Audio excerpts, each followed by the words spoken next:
Boy, did I get lost in some games recently. Surprisingly, one of them was actually one of my many disappointments of 2020, Cyberpunk 2077. When I first sunk my teeth into Cyberpunk, I, like pretty much everyone, found it not to be the savory meal we waited 7 years for, but an undercooked letdown. It was hard to get lost in the elaborate world of Night City and all its interesting characters when the game kept crashing or looking like it wanted to crash. Overall, I was frustrated, so I dropped it. Now, 1 year and a new Xbox later, how is Cyberpunk 2077? Actually, it's pretty great. So great, in fact, there is way too much I could cover in just one video, and I don't want this to be 30 minutes long. No, I don't. I really don't. Not this time. To focus this redemption story down to just one thing, I'm gonna mainly touch on what ruined the game in the first place, the details. Cyberpunk's biggest strength by far is its world. For real, the graphics here are working overtime to carry this game. With a lot, not all, but a lot, of the graphical glitches and technical issues out of the way, I was finally able to really soak in the world that CD Projekt Red set out to make. It provides such an incredibly strong foundation upon which the rest of the story, characters, and missions can be built upon. But details are more than just pretty graphics. They are what draw you into a world and get you invested in these fictional places. I am a sucker for worlds like this, worlds that feel lived in, worlds that tell a story as much as any of the characters do,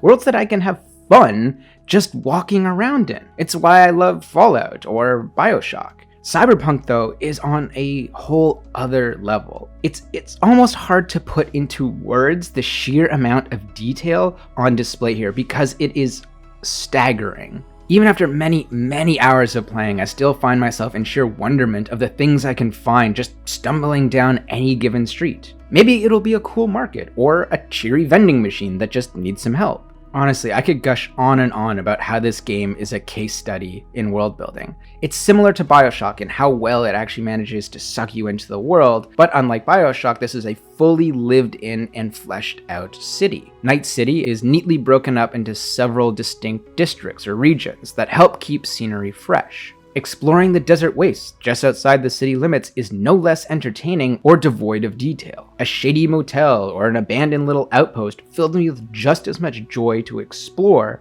simply due to the amount of rich environmental details present. It manages to fully immerse you into its cyberpunk dystopian setting by presenting everything you see as futuristic yet familiar. The fashion may be a little understated, but there are cybernetic body enhancements everywhere that they're pretty much the norm. Slang words like choom and eddies are thrown around casually and make the language feel like it's sort of naturally evolved. People don't use phones, but have built-in communication devices in their heads, and movies have been replaced with sensory immersive brain dances. All of this makes for a very cool setting, but it's the way in which it is executed that makes it believable. It's easy to just say that people have communication devices in their head, but to show that their eyes change color when they're making a call is a wonderful little detail to highlight this. If brain dances are a popular form of media consumption, then how do people go about consuming them? What are they like? CD Projekt Red shows us. There is plenty of evidence here that they clearly put a lot of thought into every piece of this world.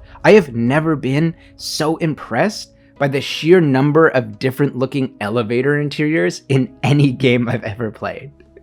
But seriously, this game thrives off of the small touches, like how your built-in translator switches foreign languages to English text in little speech bubbles, or how when you're texting NPCs, there's a little bit of a delay when the computer responds to you, or, my personal favorite, how people move in conversations.